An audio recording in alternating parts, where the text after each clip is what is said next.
Bismillah. Assalamualaikum warahmatullahi wabarakatuh. Alhamdulillah. Wassalatu wassalamu ala rasulillah. Muhammad ibn Abdullah. Alladhi la nabiyya ba'dah amma ba'd. Ikhwafillah.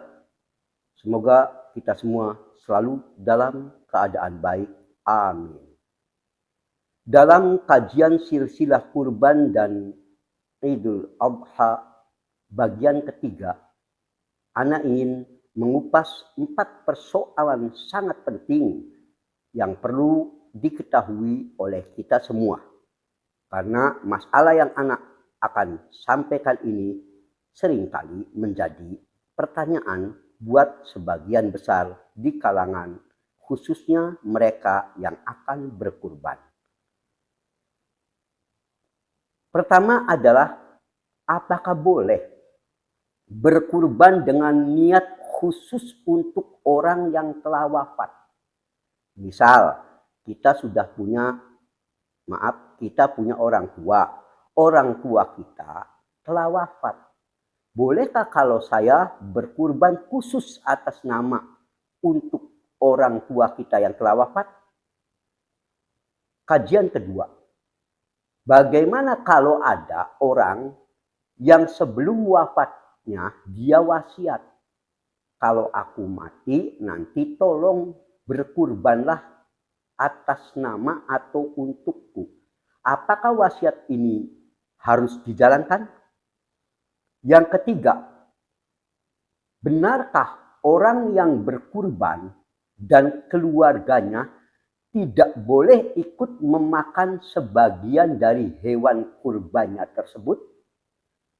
Dan terakhir, kajian keempat, apakah boleh jika kita menitipkan kurban kita ke daerah atau wilayah lain dikarenakan misal di wilayah kita sudah banyak yang berkurban dan dirasa warga sekitar kita sudah cukup sehingga mungkin daerah lain lebih membutuhkan. Jadi kita titipkan saja pada si fulan yang dapat kita percaya. Apakah hal ini dibolehkan? Inilah 4 kajian utama yang ingin Ana bahas pada malam hari ini insya Allah. Kita mulai kajian pertama, yakni bolehkah berkurban dengan niat khusus untuk orang yang telah wafat? Tadi Ana sampaikan di mukadimah seperti orang tua kita telah wafat, lalu kita niat kurban khusus ini untuk Allah yarham abah anak, atau Allah yarhamha ibu anak, atau untuk istri anak, dan seterusnya dan seterusnya. Jawaban, hendaklah pertama kita mengetahui bahwa satu hewan kurban itu mencukupi pahalanya berlaku untuk seluruh keluarga. Dengan satu hewan kurban, andai kita sebagai kepala rumah tangga di satu rumah kita berkurban dengan satu kambing, maka pahalanya ini akan terbagi kepada semua yang ada di rumah kita itu. Untuk orang tua kita mungkin, ya ayah, ibu, anak, istri, baik yang masih hidup maupun yang telah wafat. Dengan satu hewan kurban. Hal ini berdasarkan apa yang pernah diucapkan oleh Rasulullah Shallallahu Alaihi Wasallam. Saat beliau menyembelih hewan kurbannya, maka beliau mengucapkan Bismillah, Allahumma taqabbal min Muhammadin. Bismillah, ya Allah terimalah kurban ini yang datang dari Muhammad Shallallahu Alaihi Wasallam wa ali Muhammad, dan untuk keluarga Muhammad, wa min ummati Muhammad sallallahu alaihi wasallam, dan bagi umat Muhammad sallallahu alaihi wasallam.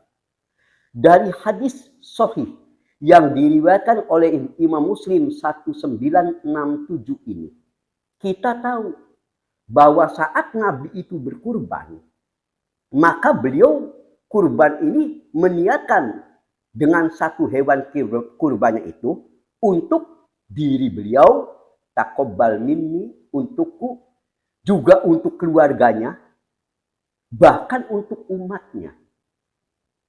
Nah, ikhwan azani Allah wa iyyakum. Tentu di hadis itu Nabi mengatakan lafaz umum.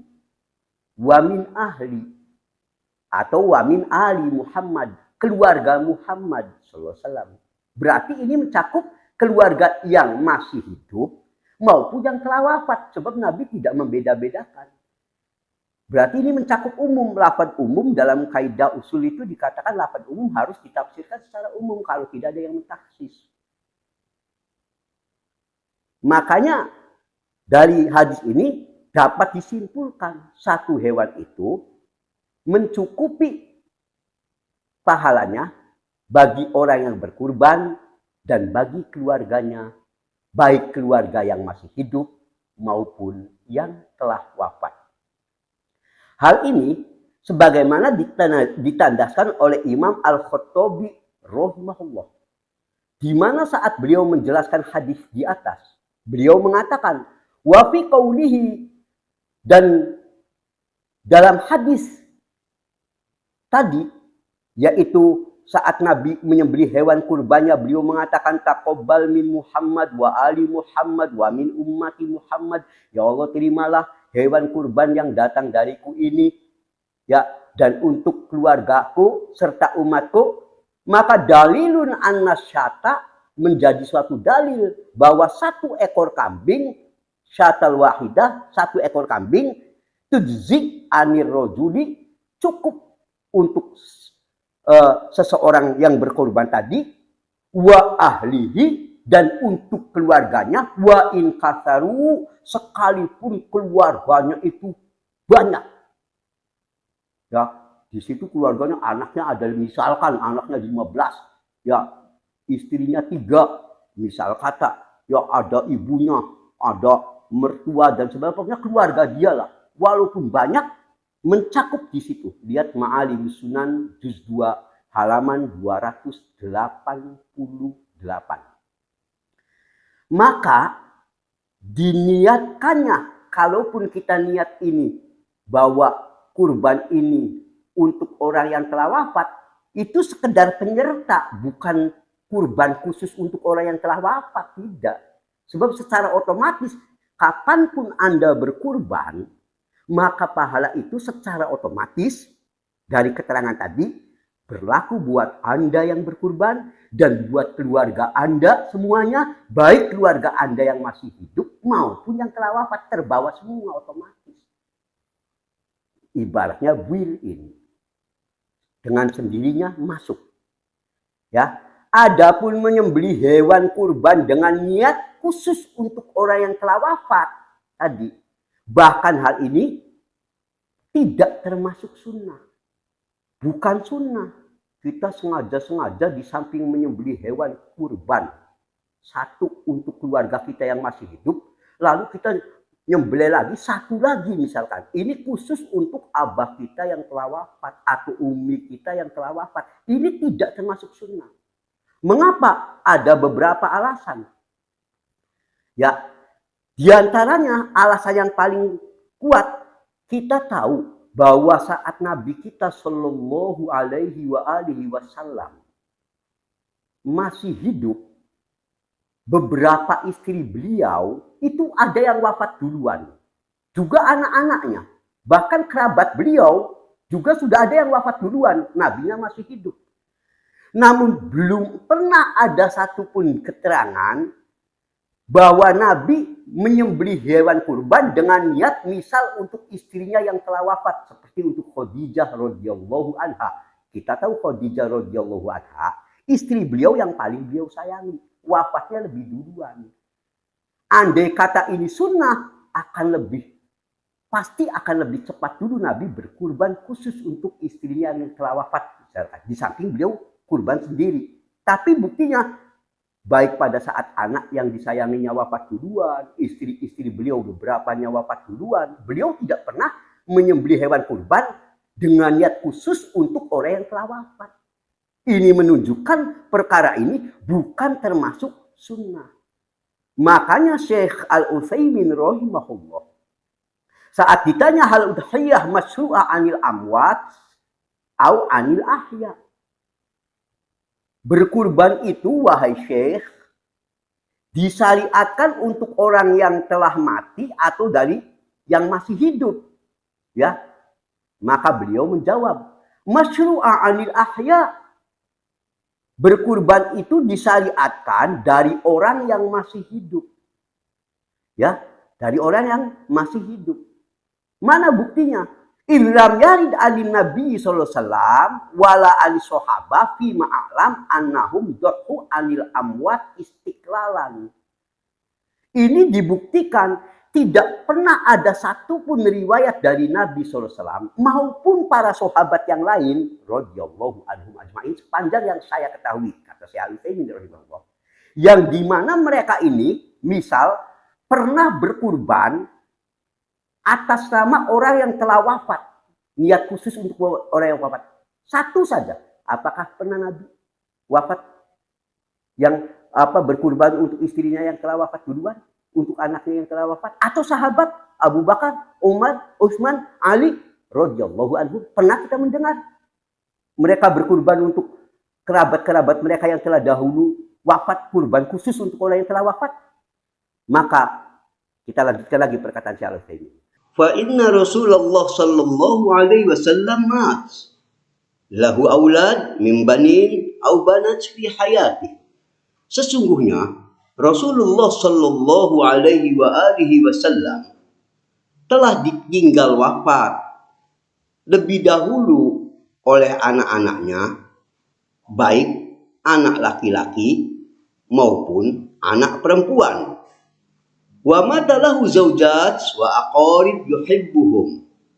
Beliau juga telah ditinggal wafat oleh sebagian dari istri-istri beliau dan juga kerabat-kerabat beliau. Seperti nanti akan dicontohkan Khadijah radhiyallahu anha yang wafat duluan sebelum Nabi. Walam yudhi an wahidin minhum. Tapi Nabi belum pernah berkurban untuk satu pun di kalangan mereka, baik itu anak beliau, istri beliau, atau kerabat beliau yang meninggal duluan. Falam yudhi an ammihi Hamzah. Kita tahu Hamzah, paman Nabi SAW yang sangat beliau cintai. Beliau wafat duluan. Tapi kata Syekh Al-Utsaimin rahimahullah, falam yudhi an ammihi Hamzah. Beliau belum pernah satu kali saja berkurban untuk niat khusus pamannya Hamzah yang wafat duluan. Wala an zaujatihi Khadijah. Demikian pula Khadijah radhiyallahu anha, istrinya yang sangat beliau cintai, wafat duluan. Tapi Nabi pun belum pernah satu kali pun berkurban dengan niat khusus untuk istrinya Khadijah radhiyallahu anha. Wala an zaujatihi Zainab binti Khuzaimah. Juga beliau belum pernah berkurban untuk istri beliau yang lain yang telah mendahului kewafatannya seperti Zainab binti Khuzaimah. Wala an banati as-salas. Demikian pula beliau belum pernah berkurban untuk putri-putri beliau, yaitu sebanyak 3 putri beliau yang wafat lebih dahulu dari beliau. Wala an auladi. Demikian pula beliau belum pernah berkurban untuk anak-anak beliau seperti Ibrahim yang wafat duluan dari Nabi. Belum pernah radhiyallahu anhum ajmain.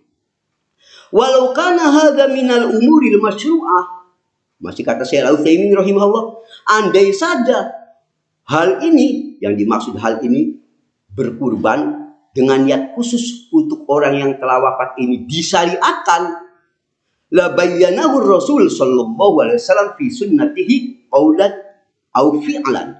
Sudah barang tentu Nabi akan menjelaskan dalam sunnahnya, baik sunnah yang berbentuk ucapan maupun perbuatan. Sudah pasti akan ada informasi. Berkurbanlah Misalkan untuk orang yang telah wafat, atau dengan perbuatan Nabi. Seperti misalnya sekali saja Nabi berkurban untuk istrinya yang telah wafat lebih duluan, atau untuk anaknya, atau untuk kerabatnya yang telah wafat duluan. Ini belum pernah dilakukan.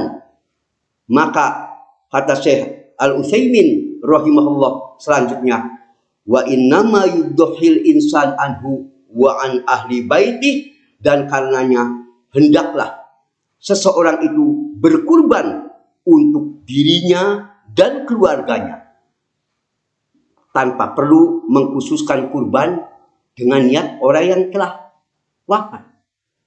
Pokoknya dia kurban niatnya untuk dirinya dan keluarganya, baik yang masih hidup maupun yang telah wafat. Tidak perlu orang yang telah wafat dibikin kurban khusus, nggak perlu. Pokoknya mah ya sudah, kurban ini berarti mencakup juga. Ya, lakin al-udhiyah alaihim istiqlalan la a'lamu lidzalika aslan fi sunnah. Adapun berkurban dengan niat khusus untuk orang yang telah wafat, maka aku, kata Syekh Al-Utsaimin, di sini aku Syekh Al-Utsaimin radhiyallahu, belum pernah mengetahui hal itu satu dalil pun dari sunnah. Belum pernah aku dapat keterangan misalnya Nabi, ya nih niat kurban khusus untuk istriku yang telah wafat yang paling aku sayangi, Khadijah misalkan radhiyallahu anha, belum pernah. Atau pamannya Hamzah radhiyallahu anhu, atau anak-anak beliau, belum pernah. Ini menunjukkan perkara ini bukan termasuk sunnah. Itu maksud saya Al-Utsaimin rahimahullah, sebagaimana terdapat dalam Syarhul Mumti' juz 7 halaman 423. Kesimpulan dari bab kajian pertama, satu hewan kurban itu mencukupi baik bagi orang yang berkurban maupun keluarganya, baik keluarga yang masih hidup maupun yang telah wafat. Ini kesimpulan pertama.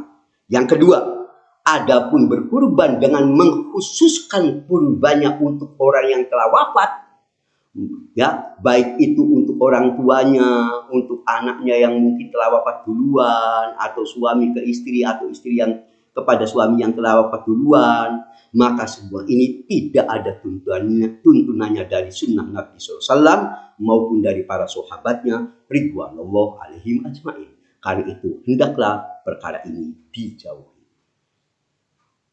Sekarang kita masuk kajian kedua. Bagaimana kasusnya jika ada seseorang sebelum wafatnya wasiat? Nah, kalau ini mau wasiat dulu, kasusnya beda dengan yang pertama. Kalau yang pertama itu kita kurban untuk orang yang telah wafat tanpa wasiat gitu. Kalau yang kedua ini, nah, yang tadi, yang pertama kan jelas ini nggak ada sunnahnya. Bagaimana kalau ada orang tua kita sebelum wafat, tolong nanti kalau abah wafat, jangan lupa kalian kurban wasiat abah dari harta waris ini diambil dulu, kalian kurban untuk abah ya kalau abah wafat. Ada wasiat seperti itu. Apakah wasiatnya dijalankan? Maka ikhwah azanillah wa iyyakum, untuk menjawab pertanyaan ini kembali kita cukup menyimak dengan fatwa Syekh Al-Utsaimin rahimahullah, di mana beliau dalam perkara ini mengatakan anna yudhi anil amwat bimak wasiyah tanfizan laha wa hadza wajibun illa in ajza an dzalik, kata Syekh Al-Utsaimin. Adapun berkurban bagi orang yang telah mati dengan sebab adanya wasiat sebelumnya, karena wasiat ini diwasiatkan dulu ya, selama wasiat ini tidak ada faktor yang menyulitkan bagi si penerima wasiat itu, yang diberi wasiatnya juga orang yang mampu. Kalau dia wasiat, tolong nanti kalau abah wafat kalian kurban, enggak taunya anaknya juga, jangan kata kurban untuk orang tuanya, dirinya aja makan masih kelaparan. Ini terlalu berat wasiat begini yang tak mampu dilakukan. Maka tentu tak ada kewajiban anak menjalankan wasiat yang anaknya nggak mampu menerima wasiat. Tapi kalau selagi anak itu mampu, maka wajib wasiat tadi orang tuanya dikerjakan. Kalau ada wasiat, ya, dan anaknya mampu. Wa aslu hadza, Adapun sumber landasan masalah ini adalah firman Allah dalam surah Al-Baqarah ayat 181, "Faman baddalahu ba'da ma sami'ahu fa innama itsmuhu 'alal ladzina yubaddiluna innallaha sami'un 'alim." Kata Allah, barang siapa yang merubah atau berani mengganti wasiat setelah ia mendengarnya, maka dosanya ditanggung oleh orang yang menggantinya. Sesungguhnya Allah Maha mendengar lagi Maha mengetahui. Dari ayat ini, ya, kita bisa mengambil pelajaran menjalankan wasiat itu selagi wasiatnya bukan wasiat maksiat dan juga wasiat yang bisa dijalankan oleh si penerima wasiat, wajib hukum asalnya. Lihat dalam Ahkamul Udhiyah wa Dzukat karya Syekh Al-Utsaimin rahimahullah halaman 6. Ya, apa yang dikatakan Syekh Al-Utsaimin rahimahullah itu sama dengan apa yang dikatakan Imam Nawawi rahimahullah dalam perkara ini. Di mana Imam Nawawi juga berkata, wala tadhiyata 'anil ghairi bi ghairihi idnih wala 'anil mayyit illam yusi biha. Tidak sah kurban untuk orang lain kecuali dengan seizin orang yang kurban tadi. Ya, tidak sah kita kurban untuk orang lain yang orang lainnya nggak ngasih izin ke kita. Tidak sah pula kurban untuk mayit bila orang yang telah wafat itu tidak memberi wasiat kurban dulu sebelum wafat. Ya, lihat di Mu'nil Muhtaj juz 3 halaman 92. Jadi tadi wala anil mayyit idza lam yusi biha. Tidak sah kurban bagi untuk orang yang telah mati kecuali kalau tadi orang yang mati tadi sebelum matinya sempat wasiat dulu. Kalau aku mati, aku wasiat kurbanlah kamu untukku. Baru kalau ini harus dijalankan jika si penerima wasiatnya mampu. Tapi kalau tidak ada wasiat, maka kata Imam Syafi'i, Imam Nawawi rahimahullah, yaitu wala anil mayyit idza lam yusi biha, ya, di mana kurbannya ini tidak bisa dianggap sah. Demikian kata Imam Nawawi rahimahullah. Kesimpulan, bila sebelum wafatnya seseorang itu wasiat agar berkurban dan si penerima wasiat itu mampu menjalankannya, maka wajib dijalankan. Tapi ya, ini dengan catatan tadi mampu menjalankan. Ya, adapun jika kita menyembelih hewan kurban tanpa wasiat dulu dari orang yang wafat, ini tidak ada sunnahnya. Seperti yang dibahas di bagian pertama. Itu selesai. Sekarang kajian ketiga. Benarkah orang yang berkurban dan keluarganya tidak diperkenankan ikut memakan sebagian hewan kurban? Ada sebagian di antara keyakinan kalangan kita, orang yang kurban, jangan, kita mah biar ini semua kita bagikan aja semua. Kita kalau mau makan daging, kita beli lagi aja yang lain. Ya, karena dia menganggap orang yang berkurban dan keluarganya dilarang ikut makan, mencicipi daging hewan kurban dia. Maka ikhwan, a'azzani Allah wa iyyakum, tidak diragukan lagi anggapan semacam ini adalah anggapan bid'ah yang buruk. Bahkan keyakinan ini menyerupai keyakinan orang musyrik zaman dulu. Sebagaimana ini dikatakan oleh Imam Ibrahim An-Nakha'i yang menyatakan kanal musyrikun adalah orang-orang musyrik zaman dulu la yakuluna min dzabaihim, ya, tidak mau memakan hewan sembelian mereka, hewan kurban sembelian mereka itu gak mau, tidak mau makan dari sebagian hewan mereka, nggak mau. Orang itu orang musyrik dulu, ya. Maka farokhosolil muslimin, lalu Allah memberikan rukhsah, syariat ini memberikan rukhsah bagi orang-orang muslim, ya, untuk boleh memakan hewan sembeliannya. Yang nggak boleh itu, ini keyakinan orang musyrik zaman dulu. Tapi setelah syariat Muhammad SAW datang, bahkan diberikan rukhsah agar orang yang menyembelih dengan keluarganya boleh ikut memakan hewan kurbannya. Faman sya'a akala wa man lam yasha' lam yakul. Maka barang siapa yang pengen makan daging kurbannya, silakan, boleh, tidak dilarang. Wa man lam yasha' lam yakul. Tapi kalau yang nggak mau ya terserah, kalau nggak mau pribadi. Tapi jangan dikaitkan dengan akidah, jangan dengan keyakinan. Sebab hukumnya, hukum dasarnya boleh dia makan. Ini yang dikatakan oleh Imam Ibrahim An-Nakhai rahimahullah. Dan ini juga sama dikatakan oleh Imam Mujahid, Atha, dan selain keduanya rahmatullah alaihim. Ikhwah, azani Allah wa iyyakum. Pernyataan tadi bisa kita lihat di tafsir Ibnu Katsir juz 5 halaman 366. Karenanya orang yang kurban dan keluarganya bukan saja sekedar boleh, ya, bahkan sebagian ulama mengatakan yang utama, bahkan bukan sekedar boleh, yang utama orang yang berkurban tadi dan keluarganya ikut memakan hewan kurbannya itu, sebagian tentunya. Utama bahkan, ya, di antara yang menunjukkan hal ini adalah firman Allah dalam Quran surah Al-Hajj ayat 28. Fakulu minha wa at'imul ba'is al-faqir.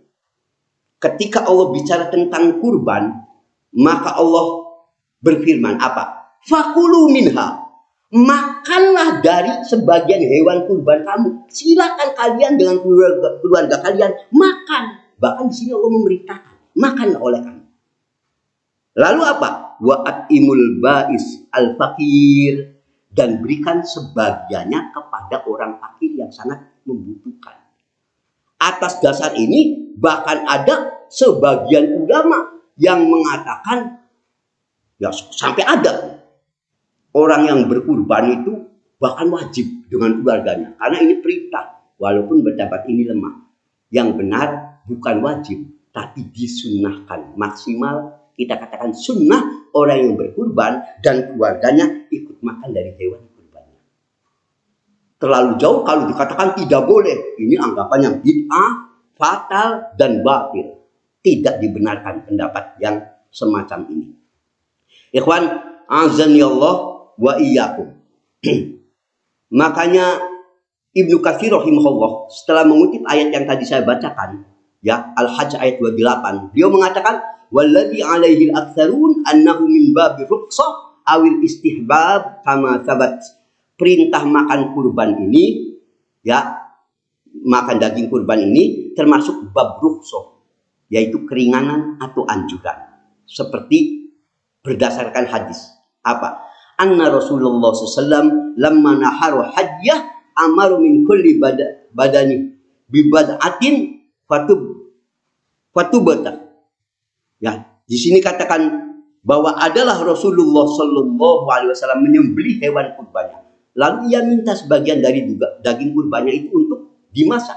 Jadi Nabi dulu, ya, kalau haji ataupun korban, ya, minta amaru min kulli badanah, ya, bibad'ati fatutbah. Lalu di situ Nabi minta sebagian daging yang beliau jadikan haji atau kurbannya. Lalu apa? Fa'akala min lahmiha wa hasan min markiha.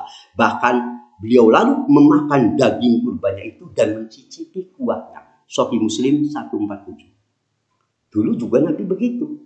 Itu sekelas Nabi. Ya kurban, ya ikut makan beliaunya. Sebagian tentunya. Karena sebagiannya kurban itu tujuannya untuk agar orang yang jarang makan daging kita bagi agar mereka ikut merasakan makan yang agak bergizi. Kurang lebih seperti itu tujuan dari salah satu tujuan adanya kurban. Bahkan Abdullah bin Wahab mengatakan, qala li Malik, ya, Imam Malik pernah berkata kepadaku, uhibbu ayyakula min udhiyatihi li anna Allah yaqul fakulu minha.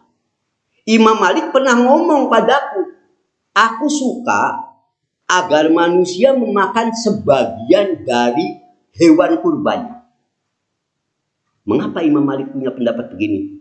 Waktu itu Imam Malik menyebut ayat yang tadi kita bacakan Al-Hajj, yaitu apa? Fakulu minha, makanlah oleh kalian sebagian dari hewan yang kalian sembelih itu. Dengan dasar ini maka Imam Malik mengatakan, aku suka agar orang yang berkurban keluarganya ikut makan.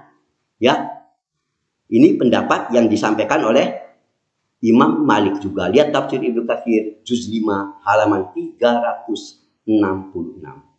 Kesimpulan, orang yang berkurban dan keluarganya bukan sekedar boleh, bahkan utama kalau ikut memakan sebagian dari hewan kurbannya tersebut. Terakhir, kajian keempat. Boleh tidak sih kalau kita mau kurban di daerah kita, ternyata di daerah kita ini sudah sangat banyak yang berkurban. Atau kita mau kurban tapi di wilayah kita, di RT kita atau wilayah setempat kita, rata-rata penduduknya sudah mampu, udah biasa makan daging sehari-hari, apalagi yang seperti yang biasa hidup di perumahan elit. Ya, ketika kita kurban mau dibagikan kepada mereka, mereka juga pada ikut-ikut kurban, bahkan mereka juga orang-orang kaya lagi. Maka bolehkah pada saat itu kita menitipkan hewan kurban kita udahlah untuk daerah kita di sana di pelosok yang jauh, sebab di sana jarang orang yang kurban, banyak orang-orang yang belum merasakan daging. Boleh nggak kalau hewan kurban ini kita titipkan? Ya, nanti beli hewan kurban di sana, sembelihkan di sana. Kita titipkan kepada orang yang kita anggap aman. Boleh tidak? Menjawab pertanyaan ini, Syekh Jibrin rahimahullah menjawab, ya sebetulnya kata Syekh Jibrin, hukum awalnya yang lebih utama Anda kurban itu di daerah tempat Anda tinggal. Anda sekarang tinggal di mana? Ya, di daerah situ. Wilayah Anda itu yang paling utama. Mengapa utama? Ya, sebab tujuannya kita tahu sunnahnya kurban, orang yang berkurban itu satu menyaksikan sendiri, melihat sendiri. Ya, apalagi kalau orang yang berkurbannya bisa nyembelih sendiri. Utama, tidak ke tukang jagal kalau yang mampu. Tentu sunnah-sunnah seperti ini tidak akan bisa terrealisir kalau kita nitipin hewan kurban keluar. Ya, dia nggak bisa menyaksikan langsung, dan kalau yang bisa menyembelih, padahal dia ini bisa. Ya, tapi karena dititipkan ke orang lain yang belinya di daerah yang mungkin ratusan kilo dari tempat tinggal, ya dia tidak bisa menyembelih karena beliaunya kan tidak ke daerah sana. Dititipkan saja. Ya, padahal hukum asalnya masih seperti ini. Kata saya Jibrin, lakin in kana al balad ghaniyan wala yujad fihi fuqara, tapi andai kata di daerah tempat tinggal dia itu rata-rata orangnya ghaniyan, mampu, ya, wala yujad fihi fuqara, dan jarang didapati orang fakir, rata-rata udah pada biasa di daerah situ, apalagi tadi kayak pemukiman elit, daerah orang-orang yang sudah yang tajir lah di situ. Wa idza utiyat ba'duhum ya ayyaman waladihimil humum mutafarrah tul sana. Di mana kata Syekh Jibrin rahimahullah, sehingga jika engkau berkurban di situ justru masyarakat setempat akan menyimpannya beberapa hari karena stok mereka cukup. Ya, percuma kalau kau berikan hari ini, ya mereka juga punya rata-rata.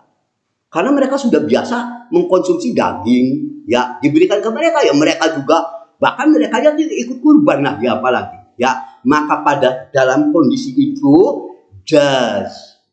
boleh Anda mengirimkan kurban itu ya ke daerah-daerah yang dianggap tidak memiliki daging ataupun hanya sedikit. Boleh, kata Syekh Jibrin. Kalau memang kondisinya seperti itu, utama Anda berikan ke daerah-daerah yang dianggap masih di sana banyak orang tidak mampu, jarang yang merasakan, ya udah kita kirimkan.